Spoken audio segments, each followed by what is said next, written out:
बरं, निश्चितच तुम्ही शैक्षणिक याच्यात चांगलं शिक्षण तुम्ही घेतलेलं आहे आणि अशात आपल्याला एक जॉबची अपेक्षा असते विद्यार्थ्याला, युवक मंडळी असते.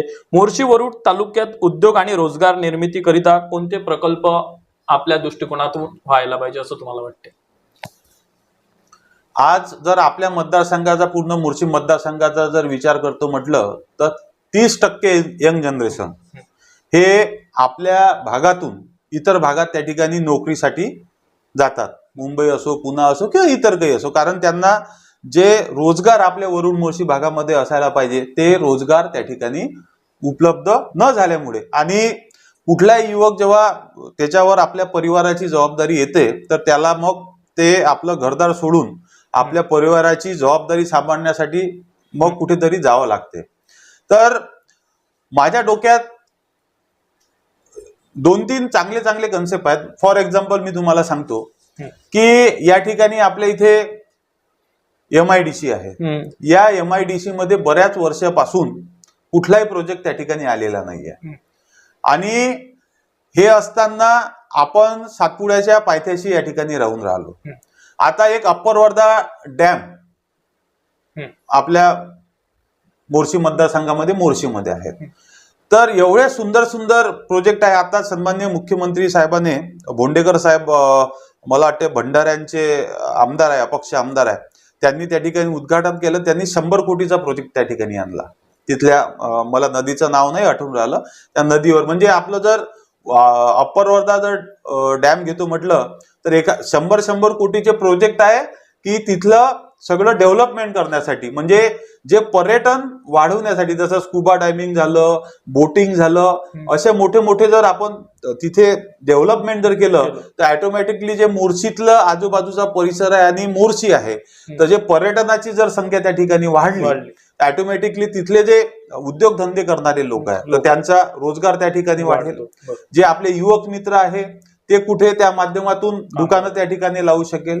आणि बऱ्याचशा कंपनी अशा आहेत की त्या येण्यास आपल्या इथे इच्छुक असतात, पण त्यांना मग त्या प्रमाणात राजकीय जे पाठबळ पाहिजे.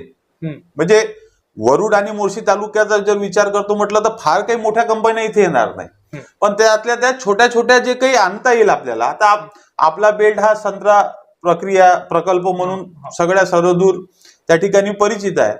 तर संत्र्यावरही बरेचसे उद्योग आपल्याला त्या ठिकाणी आणता येईल. तर असे काही उद्योग जे काही सहजासहजी आणि छोटे छोटे उद्योग जर आणले तर निश्चितच युवकाला, मला असं वाटतं, त्या ठिकाणी प्रेरणा मिळेल. आता तुम्ही संत्रा प्रक्रिया प्रकल्प म्हटलेला आहे. वरुड हा ऑरेंज सिटी म्हणून ओळखला जातो आणि वरुड तालुक्यामध्ये, मोर्शी तालुक्यामध्ये संत्र्याची बाजारपेठ आहे, मात्र एकही संत्रा प्रक्रिया प्रकल्प नाही. याविषयी आपला काय मानस आहे? वरुड आणि मोर्शीचा जर आपण विचार करतो म्हटलं तर आपल्याला माहित आहे की संत्रा नगरी म्हणून कॅलिफोर्नियात संत्र्याचा कॅलिफोर्निया म्हणून पूर्ण त्या ठिकाणी आपली ओळख आहे. आणि मी शेतीतल्या शेतीत जर विचार करतो म्हटलं तर 70% उपजीविका शेतीवर आहे. आणि मला असं वाटतं की या 70%मध्ये 40 ते 50% लोक हे संत्र्याची लागवड करून त्या ठिकाणी राहिलेले आहे. माझ्याकडे सुद्धा संत्र्याचा त्या ठिकाणी बगीचा आहे. आता दिवस रात्र लोक आपल्या संत्र्याच्या बगीच्यामध्ये मेहनत घेतात, आणि मेहनत घेत असताना जेव्हा ते बगीचा त्या ठिकाणी विकायला काढतात तर जे अपेक्षित त्यांना उत्पन्न आहे ते उत्पन्न त्यांना मिळत नाही. मग अपेक्षित उत्पन्न का मिळत नाही याचा सुद्धा आपण त्या ठिकाणी विचार केला पाहिजे. उत्पन्न तर काढते पण त्याला भाव नसल्यामुळे जे अपेक्षित त्याला उत्पन्न भेटायला पाहिजे ते भेटत नाही. तर माझं असं ठाम मत आहे की कास्तकाराला जोपर्यंत आपण ऑप्शन निर्माण करणार नाही, म्हणजे त्याला बाजारपेठ जोपर्यंत अवेलेबल करून देणार नाही, तोपर्यंत त्याची जे सध्याची पिळवणूक चालू आहे हे पिळवणूक सतत त्या ठिकाणी चालू राहणार.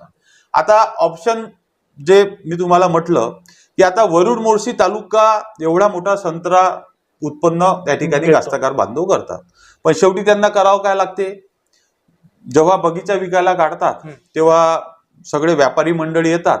एक व्यापारी समजा 5 लाखाला मागते, एक 4.5 लाखाला मागते, एखादा 5.5 लाखाला मागते. मग तेवढं ऑप्शन नसल्या कारणानं त्याला कमी जास्त करून त्या व्यापाराजवळ द्यावं लागते. तर आपल्या वरुड आणि मोर्शी तालुक्यामध्ये संत्रा प्रकल्पावर आधारित एखादा मोठा उद्योग, एखादा स्टोरेज, जर एखाद्या कास्तकाराला नाही भाव वाटला तर एखादं आपलं स्टोरेज मोठं, किंवा अजून काय काय त्याला संत्रा बाजारपेठमध्ये त्याला जोपर्यंत आपण 5-6 मोठे मोठे ऑप्शन त्या ठिकाणी देणार नाही तोपर्यंत संत्र्याला भाव मिळणार नाही. आणि संत्रा प्रकल्पावर इथे संत्रा प्रकल्प होणे गरजेचं आहे. एक नाही तर निदान या वरुड मोर्शी भागातून किमान 2 संत्रा प्रकल्प जर झाले आणि स्टोरेज संत्र्याचा जर या ठिकाणी आपण करू शकलो तर निश्चितच मला असं वाटतं की संत्र्याला सुगीचे दिवस आल्याशिवाय राहणार.